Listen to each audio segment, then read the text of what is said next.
पाकिस्तान के सूबा पंजाब के शहर शेखुपुरा में एक ऐसा वाक़या पेश आया था कि वहाँ के रहने वाले सभी लोग एक औरत की फांसी का मुतालबा करने लगे और फिर केस चलने के 1 साल बाद नवंबर 2010 में उस औरत को फांसी की सज़ा सुना दी जाती है।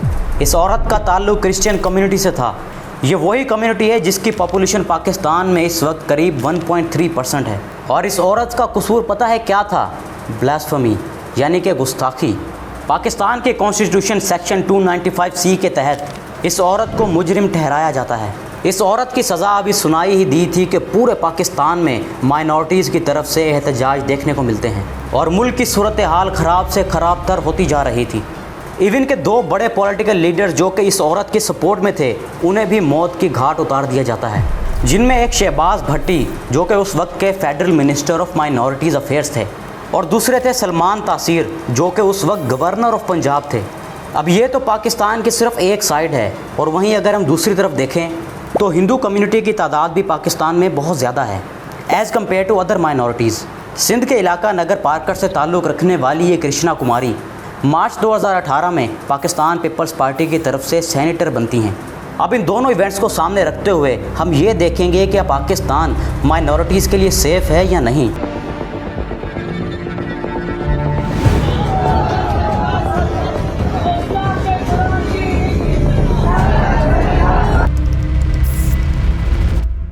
1947 इंडिया पाकिस्तान पार्टीशन के बाद पाकिस्तान में रहने वाली आबादी के 23% लोग नॉन मुस्लिम्स थे। फिर 1971 में जब ईस्ट पाकिस्तान हमसे अलग हो गया, तब से पाकिस्तान में माइनॉरिटीज़ की तादाद में बहुत हद तक कमी देखने को मिली, जबकि ज़्यादातर हिंदू कम्युनिटी बांग्लादेश का ही पार्ट बनकर रह गई। फराह नाज असफ़हानी जो कि पाकिस्तान के एक्स प्रेसिडेंट की एडवाइज़र भी रह चुकी हैं, साल 2008 से 12 के दरमियान अपनी एक book purifying the land of the pure में लिखती हैं कि 1947 से अब तक पाकिस्तानी माइनॉरिटीज़ एक स्लो जेनोसाइड्स की तरह ख़त्म हो रही हैं। पाकिस्तानी माइनॉरिटीज़ जहां 1947 में 23% थी, आज ये बमुश्किल 3 से 4% हैं, जिनमें हिंदूज़, क्रिश्चियन, सिख्स और फिर बाकी छोटी छोटी माइनॉरिटीज़ शामिल हैं। नॉर्मली लोगों को हिटलर की तरफ से किए गए इंसानी जुल्म के बारे में बताया जाता है, लेकिन पाकिस्तान में भी 1947 से लेकर अब तक ये जेनोसाइड हो रहा है और इसमें सबसे ज़्यादा इम्पॉर्टेंट रोल प्ले किया पाकिस्तान के छठे प्रेसिडेंट ज़ियाउल हक ने। उनके ग्रेट इस्लामाइजेशन के मिशन के बदले में हिंदू और क्रिश्चियंस के अलावा पाकिस्तान में मौजूद शिया मुस्लिम्स को भी असरअंदाज होना पड़ा। मुस्लिमाइजेशन, इस्लामिक आइडेंटिटीज़, इस्लामाइजेशन और मिलिटेंट हॉस्टिलिटी, ये वो 4 प्रोसेस थे जो कि 1947 से लेकर अब तक डिफरेंट मुस्लिम एक्सट्रीमिस्ट और पॉलिटिकल लीडर्स की तरफ से मुल्क में माइनॉरिटीज़ की आवाज़ को नीचे से नीचे दबा कर रखा गया।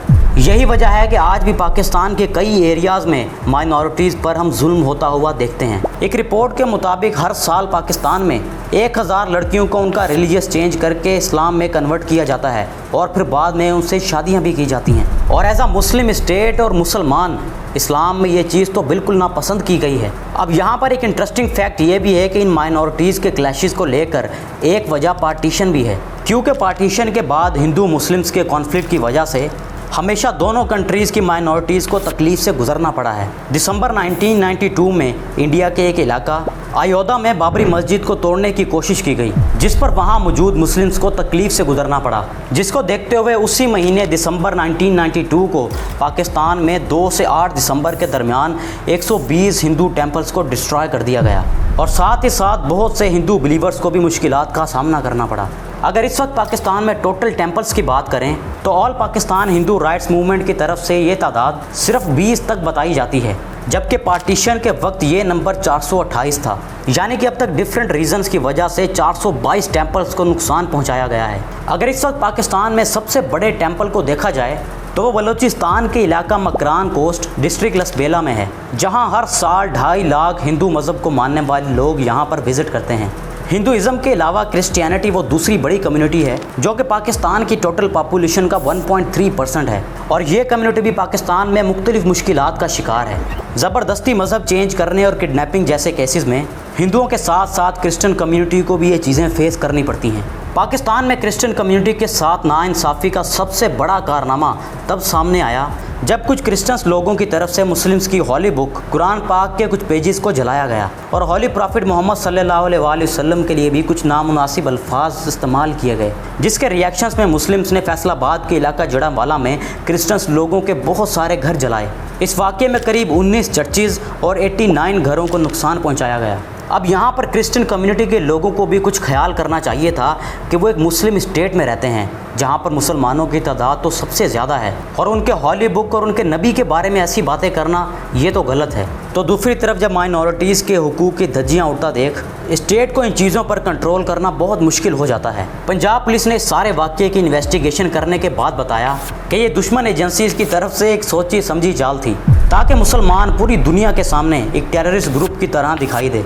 दोस्तों, अगर हम पाकिस्तान के कॉन्स्टिट्यूशन में देखें तो जैसे मुसलमान अपने मुल्क यानी कि पाकिस्तान में आज़ादाना घूम सकता है, बोल सकता है, तो सेम यही हक यहाँ के रहने वाली माइनॉरिटीज़ को भी है।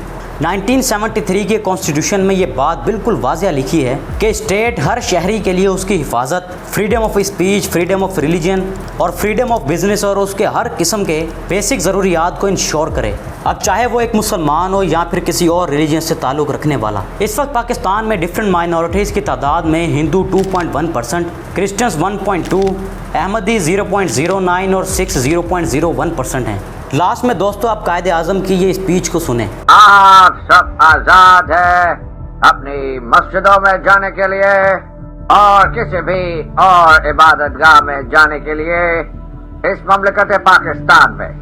आपका ताल्लुक किसी भी मजहब, जात या अकीदे से हो, ममलकत का इससे कोई सरोकार नहीं। अब कायदे आज़म की इस स्पीच से हमें ये अंदाज़ा हो जाना चाहिए कि हमें पाकिस्तान में मौजूद दूसरी माइनॉरिटीज़ का भी ख्याल रखना चाहिए, उनको भी एज आ पाकिस्तानी ट्रीट करना चाहिए। ऐसे ही ये मुल्क तरक्की करेगा।